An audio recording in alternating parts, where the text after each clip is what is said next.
নমস্কাৰ, মই নুৰুল জনাই আছোঁ এই মুহূৰ্তৰ ব্ৰেকিং নিউজ। ৰমজান মাহক লৈ আহিলে এক নতুন নিৰ্দেশ। হয়, এইবাৰ মছজিদৰ ভিতৰত কৰিব নোৱাৰিব ইফতাৰ।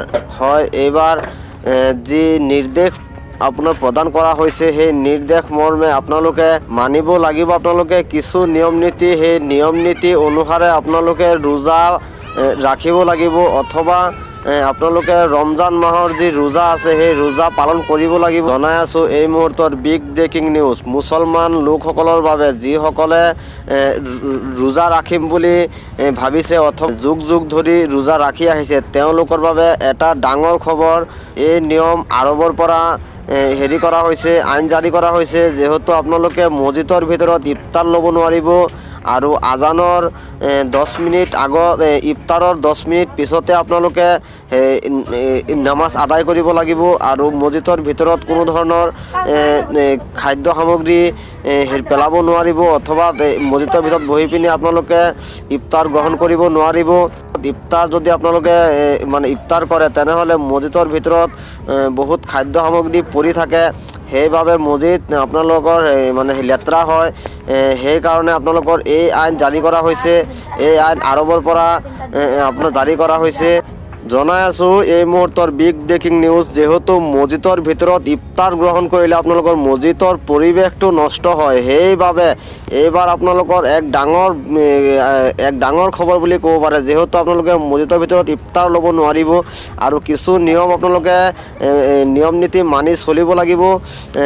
এই আইন যিহেতু আৰবৰ পৰা জাৰি কৰা হৈছে, আপোনালোকে কিদৰে ৰোজা ৰাখিব লাগিব, আপোনালোকে কিদৰে ৰমজান মাহটো পালন কৰিব লাগিব, এই বিষয় লৈ পিনি আৰব চৰকাৰৰ ফালৰ পৰা এক নিষেধাজ্ঞা জাৰি কৰা হৈছে। সেই নিষেধাজ্ঞা মৰ্মে আপোনালোকে কিছু নিয়ম নীতি মানি চলিব লাগিব। আমাৰ অন স্ক্ৰীণত চাই আছে আপোনালোকে, যিহেতু আমি দেখুৱাই আছোঁ আপোনালোকক গ্ৰাফিক্সৰ সহায়ত, আপোনালোকে চাবলৈ পাৰিছে।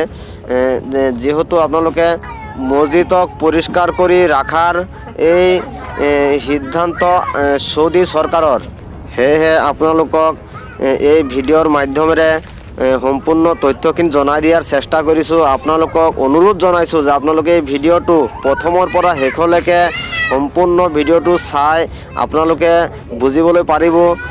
যিহেতু যিবিলাক আইন জাৰি কৰা হৈছে সেই আইনৰ বিষয়সমূহ আমি স্ক্ৰীণত আপোনালোকক সম্পূৰ্ণ দেখুৱাই আছোঁ। আপোনালোকে এই ভিডিঅ'টো প্ৰথমৰ পৰা সম্পূৰ্ণ শেষলৈকে চোৱাৰ কাৰণে আপোনালোকক অনুৰোধ জনালোঁ।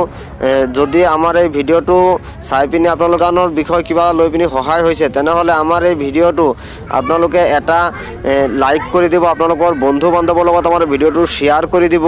আৰু যদি আমাৰ এইটো চেনেল NR Top 24 চেনেলত প্ৰথমবাৰৰ বাবে আপোনালোকে আহিছে, তেনেহ'লে আমাৰ এই চেনেলটো ছাবস্ক্ৰাইব কৰি অল নটিফিকেশ্যন বেলটো বজাই ৰাখিব, কিয়নো আমি যেতিয়াই এনেকুৱা ধৰণৰ ভিডিঅ' বনাম পোনপ্ৰথমে আপোনালোকে পাব। আজিৰ এই ভিডিঅ'টো সম্পূৰ্ণ চোৱাৰ বাবে আপোনাক বহুত বহুত ধন্যবাদ।